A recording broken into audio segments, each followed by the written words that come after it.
সবার আগে জানতে হবে যে কিভাবে বুঝবেন যে আপনার হার্ট অ্যাটাক হয়েছে। হার্ট অ্যাটাক হলে বুকের মাঝ বরাবর প্রচণ্ড ব্যথা হবে এবং ব্যথা হাতের দিকে ছড়িয়ে যেতে পারে। আপনার শ্বাসকষ্ট হবে এবং মনে হবে যেন বুকের মাঝে কেউ 20 কেজি ওজনের পাথর চাপিয়ে দিয়েছে।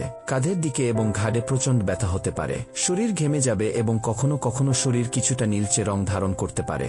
আপনার আশেপাশে যদি কেউ থাকে সেই লোককে ডাকার মতো শক্তি থাকবে না। হার্ট অ্যাটাক সন্দেহ হলে দ্রুত জরুরি পরিষেবা কল করুন। সাহায্য আসার আগ পর্যন্ত রোগীকে আরামদায়কভাবে বসিয়ে বিশ্রাম নিতে দিন।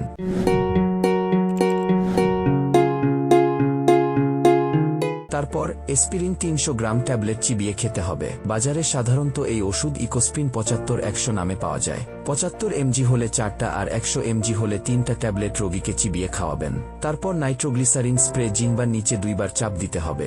বাজারে এই স্প্রে নিডোকার্ড, নাইটোকার্ড ইত্যাদি নামে পাওয়া যায়।